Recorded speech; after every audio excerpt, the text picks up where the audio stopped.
Karola, 1 głos na Rafała. Tak można liczyć.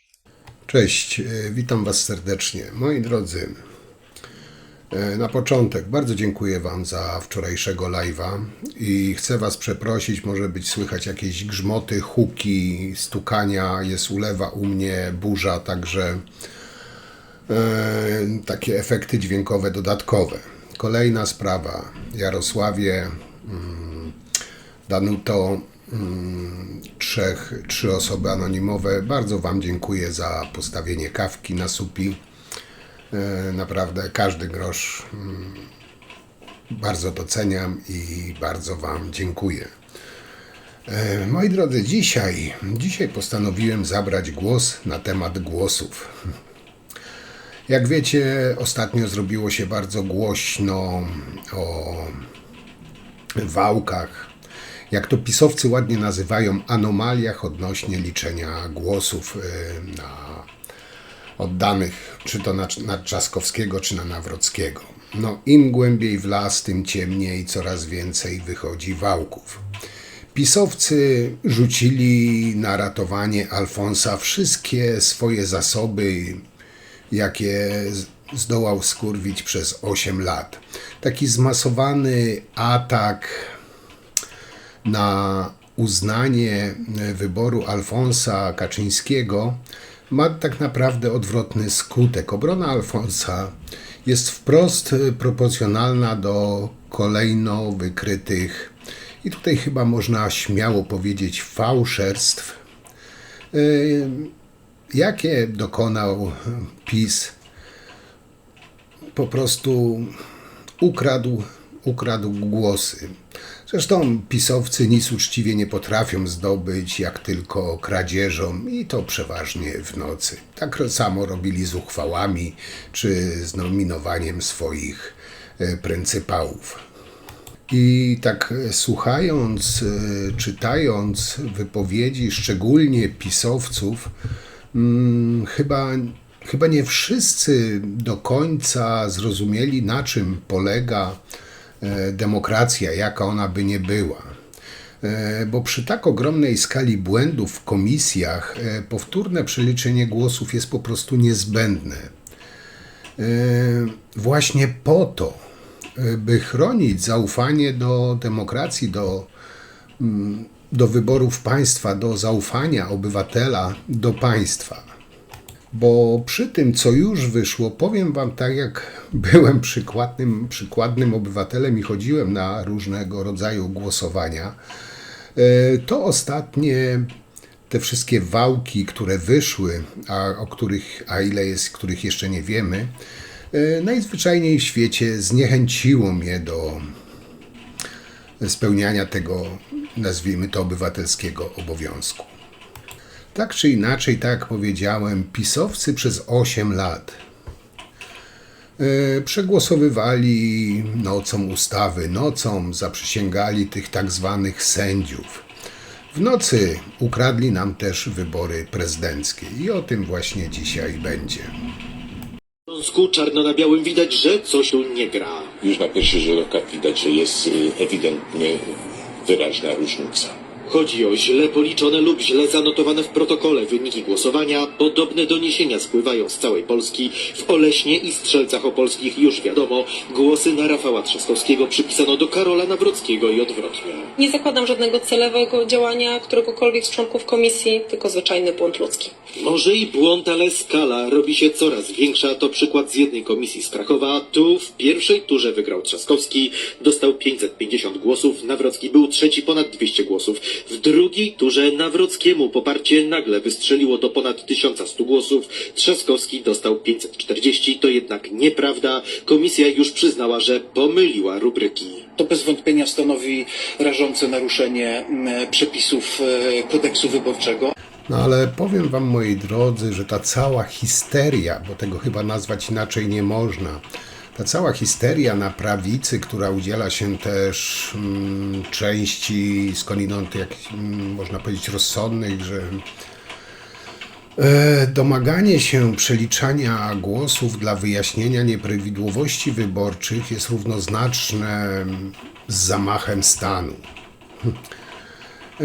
Powiem wam, że to raczej dowodzi takiego upadku języka politycznego albo aktu desperacji już co niektórych. Zamach stanu, jakby na to nie patrzeć, to jest obalenie przemocą organów konstytucyjnych.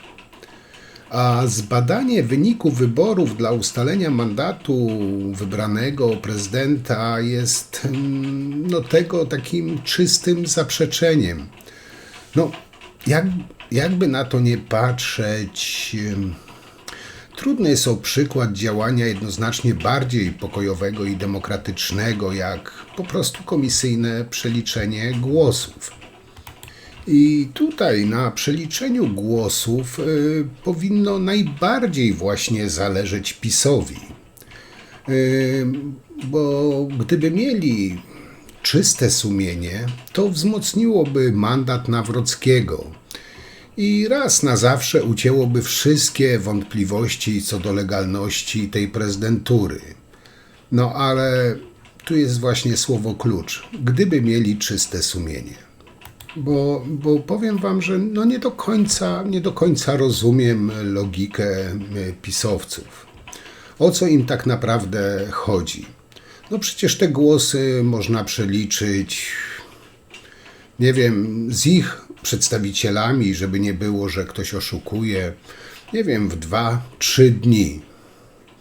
No i jeśli po prostu będzie Nawrocki miał więcej głosów, odtrąbicie wielki sukces, no bo wasz kandydat wygrał na 100%, no i zacznie się przygotowania do zaprzysiężenia. Po prostu będą mieli same sukcesy, więc czego? Czego tak się boją? Czemu tak panicznie unikają liczenia tych głosów? No ale to jest oczywiście pytanie merytoryczne, bo każdy myślący człowiek wie, dlaczego boją się tego liczenia głosów.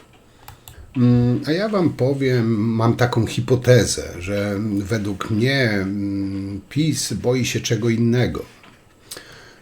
Bo po uczciwym przeliczeniu głosów okaże się, że nie ma tak naprawdę Polski A i B.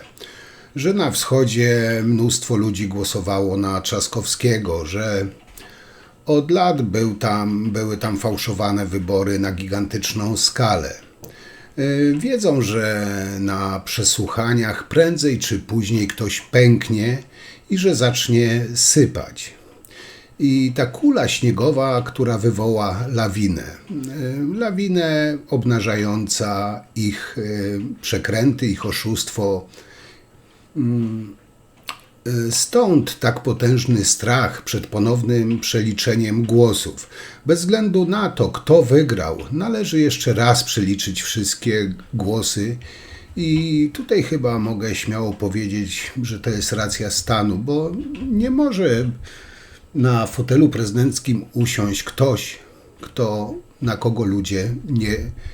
kogo ludzie nie wybrali tak naprawdę.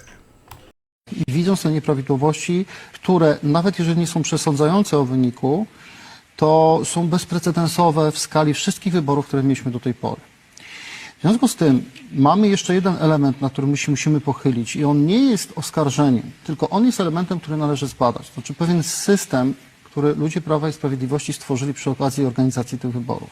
I teraz mamy 4000 komisji spośród 30 000, czyli ponad 10%, kilkanaście procent, kierowanych przez przedstawicieli komitetów wyborczych, kandydatów, którzy w wyborach nie wystartowali. A zatem mieliśmy grono kilkudziesięciu, około 30 kandydatów, którzy zarejestrowali swoje komitety w wyborach prezydenckich, chcieli być prezydentami, ale nie zebrali 100 000 podpisów.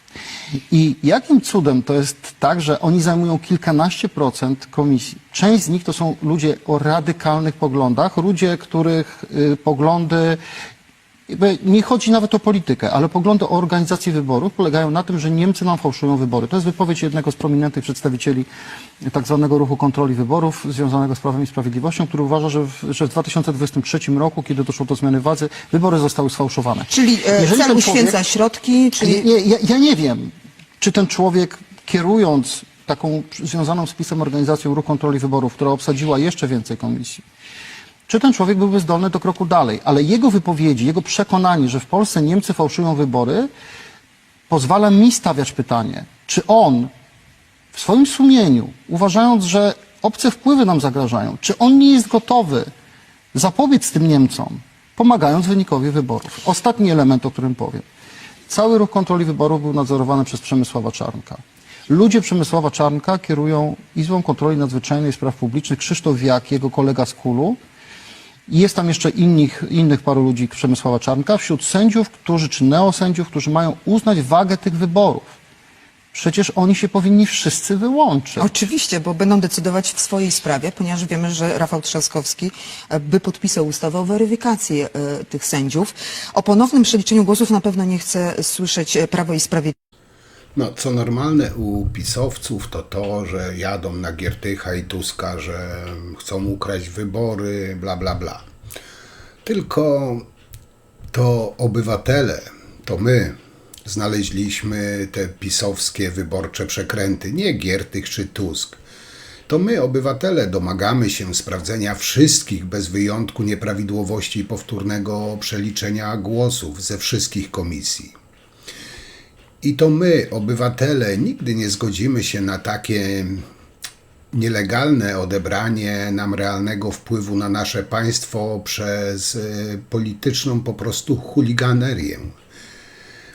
I to my, obywatele, będziemy protestować do skutku przeciw temu, że w naszym kraju kłamstwo staje się już nie tylko kategorią moralną, ale filarem państwa. Każdy szanujący się obywatel na takie coś się nie zgadza. Nie wiem, pisowcy może liczą, że w ten sposób wygrają z Tuskiem. No, raczej wam to nie przejdzie. Nie w ten sposób. Może wygracie z Tuskiem, ale przegracie z porządnymi obywatelami tego kraju. Nie wiem, czy pamiętacie te wcześniejsze opinie ekspertów, którzy mówili, że po ponownym przeliczeniu wszystkich głosów Trzaskowski może uzyskać góra 3,5 tysiąca głosów. Po przeliczeniu wszystkich głosów. A tutaj taki, moi drodzy, surprisik, bo po przeliczeniu głosów tylko w 12 czy 13 komisjach zyskał już 2600 tysięcy głosów. Tylko z 11 komisji. To oczywiście o niczym nie przesądza, ale chyba warto sprawdzić wszystkie komisje, bo skoro w tych kilku komisjach taki wielki wał był, to co w pozostałych komisjach? Moi drodzy, na dzisiaj, po tym, co już wiemy, pytanie brzmi, czy wynik wyborów został wyczerpany, czy wynik wyborów został... Jeszcze raz. Na dzisiaj, po tym, co już wiemy, pytanie nie brzmi, czy wynik wyborów został już wyczerpany, tylko jaka skala przekrętów i w jak wielki sposób wpłynęło to na końcowy rezultat. No tego dowieść może tylko ponowne przeliczenie głosów i tutaj już nawet nie ma tak naprawdę pola do jakiejkolwiek dyskusji.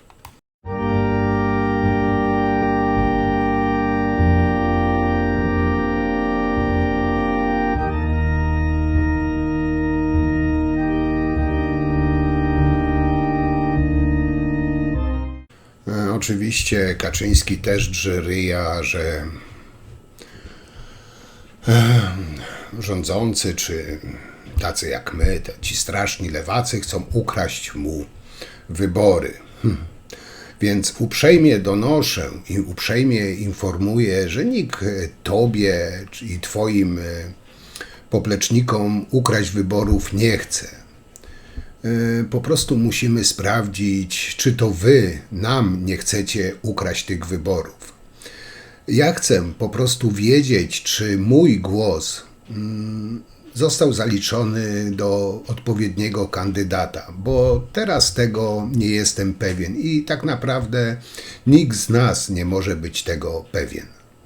Zresztą, moi drodzy, musicie chyba sami przyznać, że z tym liczeniem głosów to jest taka ze strony pisowców dość taka abstrakcyjna sytuacja.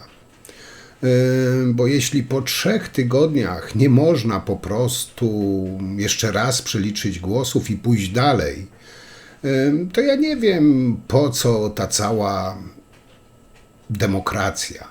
Przecież to jest samo sedno tej pięknej idei.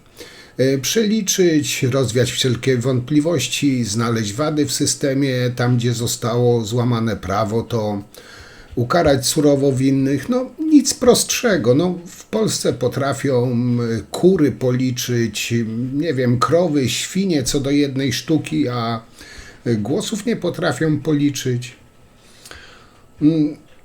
Uczniowie szkoły średniej by to ogarnęli, nie wiem, w kilka godzin na lekcjach wychowawczych, a nie wiem, dorośli ludzie mają problem z tym wielkim, nie wiem, aparatem państwa, liczeniem głosów, które są poukładane w workach, zapieczętowane. No, dla mnie to jest dość abstrakcyjne, wam powiem.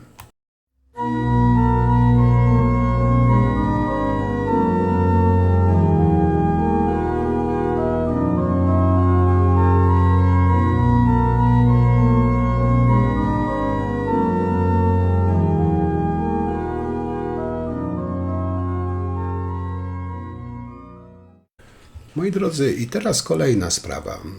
Państwowa Komisja Wyborcza, dając Nawrockiemu akt wyboru na prezydenta, wiedziała, że podaje nieprawdę, ponieważ nie zgadzały się liczby głosów. Kandydaci mieli inne liczby głosów niż stwierdziła to PKW. Tym pisowskim złogą w PKW powinna zająć się prokuratura i rozliczyć i oczywiście ukarać. Bo moi drodzy, ja osobiście nie mam pojęcia, ile dokładnie głosów dostał Nawrocki. Jestem pewien, że nikt z was nie ma o tym zielonego pojęcia. Ile dostał Nawrocki, ile dostał Trzaskowski. PKW też nie ma pojęcia, co przyznała sama, mówiąc oficjalnie o dużych nieprawidłowościach podczas liczenia głosów. W ten sposób obaliła domniemanie trafności swojego obwieszczenia o wyniku wyborów 2 czerwca, ponieważ zgodnie z kodeksem wyborczym to PKW ustala wyniki wyborów. PKW nie ma wyjścia, ale ustalić prawidłowo, skoro samo, musi ustalić prawidłowo, skoro samo podważyło swoje wcześniejsze obwieszczenie. Co do kosztów liczenia głosów, to są na skalę kraju śmieszne pieniądze, ale skoro tak się martwią o koszta, to może Marciniak pokryje koszty przeliczenia głosów, koszty uroczystości na Zamku Królewskim z własnej kieszeni. W końcu to on wystrzelił z zaświadczeniem dla Nawrockiego bez sprawozdania PKW. No i powinien się tak naprawdę podać do dymisji. I tak powiedziałem wcześniej, tymi wszystkimi pisowskimi złogami powinna zająć się prokuratura. Ja w istocie jestem obywatelski. To, że był obywatelski, to tego nie zmienia. To był kandydat Prawa i Sprawiedliwości. Obywatelski. Prawa i Sprawiedliwości. Cześć, witam was serdecznie. Moi drodzy, na początek bardzo dziękuję wam za wczorajszego live'a i chcę was przeprosić, może być słychać jakieś grzmoty, huki, stukania, jest ulewa u mnie, burza, także takie efekty dźwiękowe dodatkowe. Kolejna sprawa. Jarosławie, Danuto, trzy osoby anonimowe. Bardzo Wam dziękuję za postawienie kawki na supi. Naprawdę każdy grosz bardzo doceniam i bardzo Wam dziękuję. Moi drodzy, dzisiaj postanowiłem zabrać głos na temat głosów. Jak wiecie, ostatnio zrobiło się bardzo głośno o wałkach, jak to pisowcy ładnie nazywają, anomaliach odnośnie liczenia głosów oddanych, czy to na Trzaskowskiego, czy na Nawrockiego. No, im głębiej w las, tym ciemniej, coraz więcej wychodzi wałków. Pisowcy rzucili na ratowanie Alfonsa wszystkie swoje zasoby, jakie zdołał skurwić przez 8 lat. Taki zmasowany atak na uznanie wyboru Alfonsa Kaczyńskiego ma tak naprawdę odwrotny skutek. Obrona Alfonsa jest wprost proporcjonalna do kolejno wykrytych, i tutaj chyba można śmiało powiedzieć, fałszerstw, jakie dokonał PiS. Po prostu ukradł głosy. Zresztą pisowcy nic uczciwie nie potrafią zdobyć, jak tylko kradzieżą, i to przeważnie w nocy. Tak samo robili z uchwałami, czy z nominowaniem swoich pryncypałów. I tak słuchając, czytając wypowiedzi, szczególnie pisowców, chyba nie wszyscy do końca zrozumieli, na czym polega demokracja, jaka ona by nie była. Bo przy tak ogromnej skali błędów w komisjach powtórne przeliczenie głosów jest po prostu niezbędne. Właśnie po to, by chronić zaufanie do demokracji, do wyborów państwa, do zaufania obywatela do państwa. Bo przy tym, co już wyszło, powiem Wam, tak jak byłem przykładnym obywatelem i chodziłem na różnego rodzaju głosowania, to ostatnie te wszystkie wałki, które wyszły, a ile jest, których jeszcze nie wiemy, najzwyczajniej w świecie zniechęciło mnie do spełniania tego, nazwijmy to, obywatelskiego obowiązku. Tak czy inaczej, tak jak powiedziałem, pisowcy przez 8 lat przegłosowywali nocą ustawy, nocą zaprzysięgali tych tak zwanych sędziów. W nocy ukradli nam też wybory prezydenckie i o tym właśnie dzisiaj będzie. Udanego, dobrego tygodnia. Dzisiaj też zadecydujemy, czy opowiemy się za Polską, czy za Niemcami. Pan z Wami. Udanego, dobrego tygodnia. Dzisiaj też zadecydujemy, czy opowiemy się za Polską, czy za Niemcami. Pan z Wami. No, nie mogłoby być też inaczej, jakby do tej całej kliki obrony Alfonsa Nawrockiego nie włączył się obecny rezydent Maliniak. Jak napisał na X-ie, i tutaj cytuję, pan Donald Tusk z kolegami nie potrafią się pogodzić z przegraną w wyborach prezydenckich. Szanowny panie, problem nie w wyborach, nie w decyzji wyborców, bo ta jest jednoznaczna, 370 000 głosów przewagi, czyli duże polskie miasto, ale raczej w panów mentalności. Uważacie, że macie wygrywać i koniec. To, co robicie teraz, to zwykłe tupanie nóżką. To był cytat naszego Maliniaka. No, Duda tak histerycznie zareagował na ten właśnie wpis, który tu widzicie. No tu jeszcze dopisał, że to, co robicie teraz, jest zwykłe tupanie nóżką. Obsadziliście swoimi ludźmi i mężami zaufania kandydatów ugrupowań waszej koalicji, wszystkie komisje wyborcze. Wybraliście i macie swoich członków Państwowej Komisji Wyborczej. No dobry żart. Przecież w komisji wyborczej siedzą pisowscy nominaci, jak i wszędzie, ale to pomińmy. Firmy zamówione przez sprzyjające waszemu kandydatowi media robiły badania i co? I wszyscy oszukiwali, wszyscy kłamali, wasi ludzie źle liczyli głosy, żebyście przegrali? Jak ciągną dalej, nie, panie premierze. Nie jestem ciekawy wyników wyborów prezydenckich, bo je znam. Ogłosiła je oficjalnie Państwowa Komisja Wyborcza.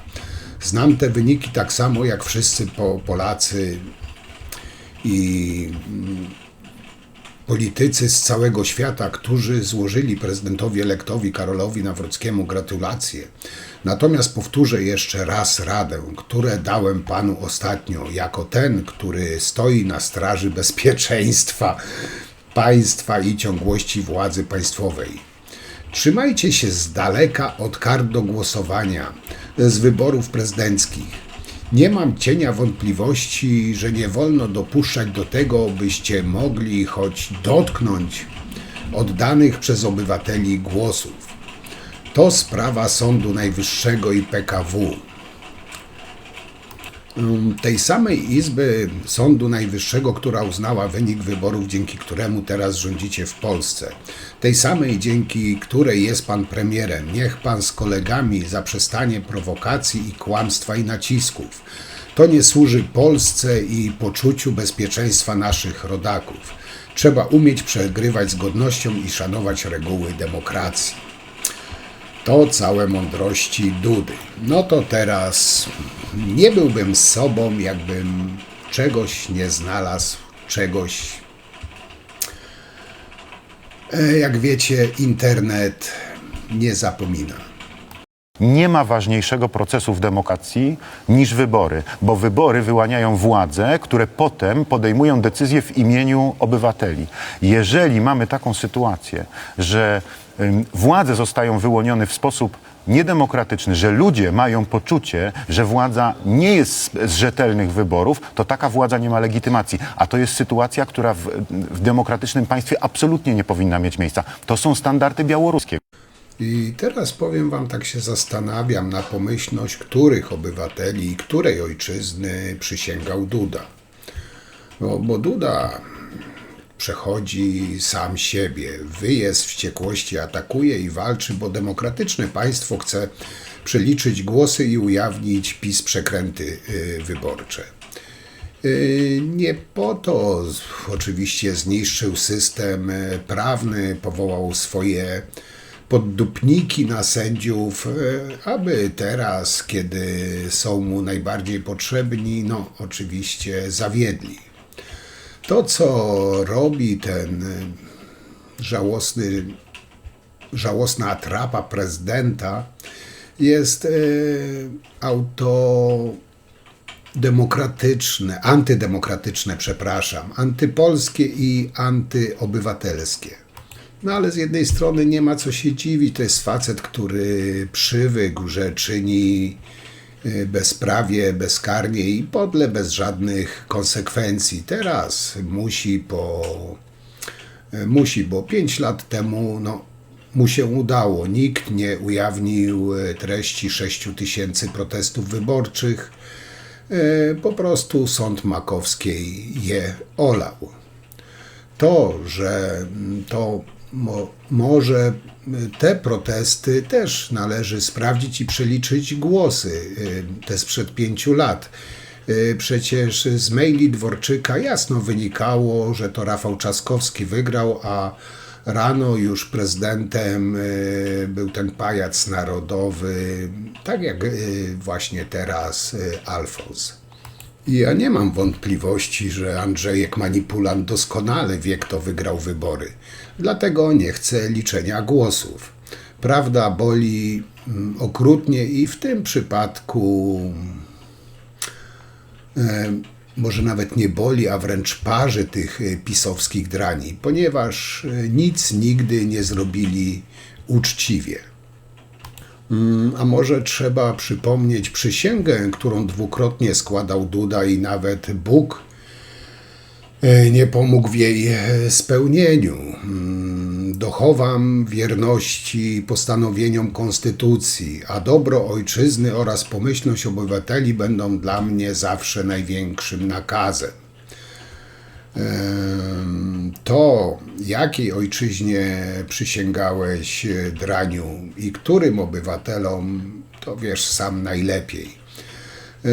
Wobec już ujawnionych przekrętów wyborczych, przeliczenie wszystkich głosów powinno być w interesie wszystkich, nawet Nawrockiego, bo to stanowi podstawę i siłę jego niekwestionowanej prezydentury.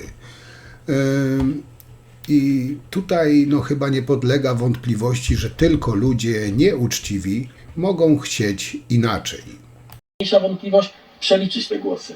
Chciałbym też, żeby, bo wiecie, ja jednej rzeczy nie rozumiem, kiedy słuchałem pana prezydenta Dudy, czy czytam wpisy pana Kaczyńskiego i z czym oni mają problem. Wiecie, że głosy pakuje się w paczki, one są depozytem i są przechowywane przez lata. Czyż nie jako pamiątka, tylko one są po to przechowywane, żeby wtedy, kiedy pojawia się wątpliwość, zbadać, czy zostały właściwie policzone. To przewiduje nie tylko konstytucja, ale i ustawy. To cała konstrukcja wyborów jest właśnie po to. Więc jeśli mamy i technicznie jest to bardzo proste. Pan prezydent pozwolił sobie na sugestię, że przeliczenie głosów to może być jakaś manipulacja. To jest bardzo proste. Te głosy można przeliczyć z kamerami w ręku. Moi drodzy, to, co się stało z tymi wyborami, to jest tak naprawdę lekceważenie obywateli, bo to państwo ma zasrany obowiązek udowodnić o prawdziwości, właściwości wyborów, a nie my, obywatele. Ale okazuje się, że taki Andrzej sam ze sobą się nie zgadza. I będzie się chyba przez kolejne 45 dni aż do swojego takiego nieuchronnego końca ze sobą, nie wiem, kłócił, ale chociaż wątpię, żeby ten człowiek miał jakiekolwiek wyrzuty sumienia. Nie wszyscy chyba zrozumieli, na czym polega demokracja. Bo przy tak ogromnej skali błędów w komisjach powtórne przeliczenie głosów jest po prostu niezbędne. Właśnie, tak jak mówiłem, po to, by ochronić zaufanie do demokracji, wyborów i państwa. Powtórne przeliczenie głosów we wszystkich 32 134 obwodowych komisjach wyborczych trwałoby tak naprawdę krócej niż ta przedłużająca się, nic nie wnosząca dyskusja. I każdy zdrowo myślący człowiek wie, że notorycznemu złodziejowi się po prostu nie wierzy i że trzeba sprawdzić jego kieszenie. A pisowcom, że po prostu nie wierzy się w to, że nie trzeba ponownie przeliczyć głosów, bo jeśli pisowcy się upierają przy tym, że nie trzeba przeliczyć głosów, to znaczy, że koniecznie je trzeba przeliczyć. No ale z drugiej strony oni są wszyscy bardzo wierzący, bardzo bogobojni, i oczywiście wszyscy wielcy patrioci. To pewnie nic wielkiego, bo jeśli już nawet fałszowali to dla Bozi, dla ojca dyrektora, dla Jarka, dla kraju. Wówczas grzechu oczywiście nie ma, a nawet cnoty niewieście jakieś tam rosną. To co to ma być za tragedia sfałszowanych kilka tysięcy, czy nawet kilkaset tysięcy głosów, jak to powiedziała Manowska. Zresztą, moi drodzy, jak wszyscy doskonale pamiętamy, po każdych wyborach, w których wyniki choć odrobineczkę nie były po myśli pisowców, to darli się na cały kraj, z mównicy również Kaczyński, gdzie tylko się dało, że wybory zostały sfałszowane. Dzisiaj połowa społeczeństwa chce tylko przeliczenia głosów. To się drą w niebogłosy, że społeczeństwo podpala kraj, że chce obalić nie wiem co tam. pisowski tok myślenia jest naprawdę pisowskim tokiem myślenia. Już zmierzam do końca, moi drodzy. Powiem wam jeszcze, że może być grubo, nie wiem czy będzie, ale może być grubo, bo no, tutaj wróbelki ćwierkają, że ludzie wciągnięci przez PiS w te fałszerstwa wyborcze zaczynają się zgłaszać o poradę do adwokatów, bo dotarło do nich, że za to grozi odsiadka, a nie tak jak ich zapewniali pisowcy, że nikt tego nie sprawdzi. No i co niektórzy już zaczynają mieć pełne gacie. I ja tutaj mam też pytanie do, nie wiem, tych widzów czy troli pisowskich, którzy oglądają mój kanał, czasami się odzywają. Powiedzcie mi proszę, bo coraz trudniej mi jest to zrozumieć, te wasze argumenty. Argumenty przeciwników ponownego liczenia głosów, którzy twierdzą, że to zamach na demokrację. To w jakim celu do cholery te karty są przechowywane przez okres minimum 5 lat? Nie wiem, żeby palić nim w piecu, czy podcierać sobie dupę. Weźcie mi to, wytłumaczcie, bo za cholerę tego ogarnąć nie mogę. Może wy jesteście tak oświeceni, że wiecie, po co są przechowywane przez 5 lat te karty. Mam też taką wersję, moi drodzy, że pisowcy prawdopodobnie bali się wprost sfałszować karty do głosowania. No i tutaj pomysł, by przekładać karty z głosami na Trzaskowskiego do worków Nawrockiego oraz wpisywać w protokoły głosy na odwrót. No, wydawał im się taką wersją light, z której będzie można się jakoś wyłgać. Nie uwagą, pomyłką, tylko że nieuwagę, pomyłkę można w 1, 2, 5 komisjach, a nie na skalę całego kraju. I wiecie co, moi drodzy? Tak naprawdę soczyście po polsku wkurwia mnie, jak tacy dziennikarze, eksperci z kpiną mówiący, no, że może i przekręcono parę tysięcy głosów, ale nie ma co robić, afery i w ogóle, dajcie spokój, bo szkodzicie państwu. No to do tych wszystkich powiem tak, powiedzcie to w twarz tym osobom, których oszukano, że znowu mają iść na kolejne wybory i oddać swój głos na swojego kandydata.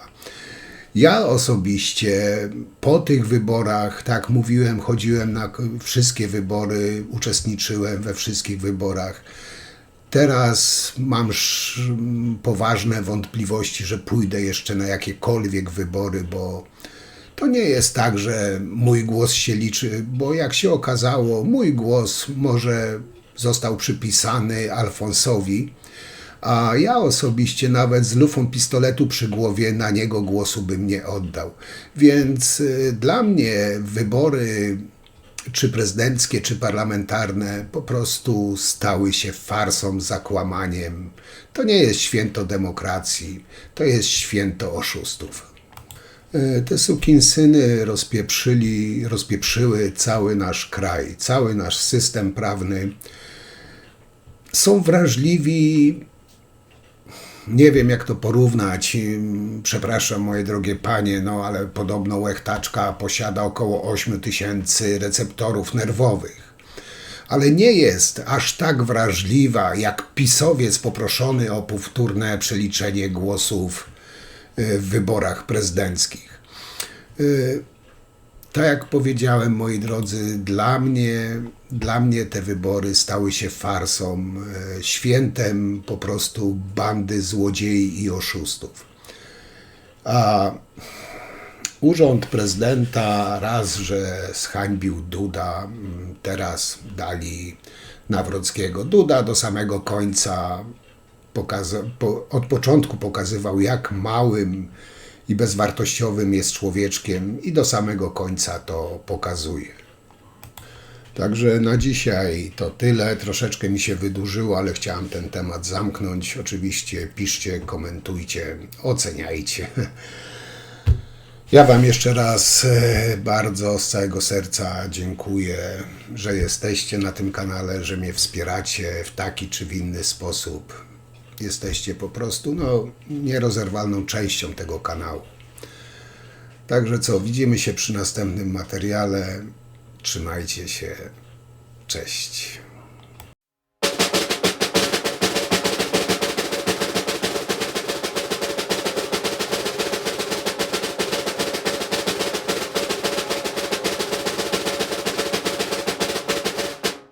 Tworzy zbyt daleko idącą możliwość ingerowania ministra sprawiedliwości. Tym razem chodzi o to, że Trybunał w składzie 2 sędziów wybranych przez PiS, 2 byłych posłów PiS i 1 wiceminister sprawiedliwości w rządzie PiS To ryzyko arbitralności działań ministra zdecydował, że nie można odwołać prezesów sądów powołanych przez ministra sprawiedliwości zarządów PiS bez odpowiedniej opinii Krajowej Rady Sądownictwa, tej zmienionej przez PiS, w której większość mają sędziowie wybrani przez PiS.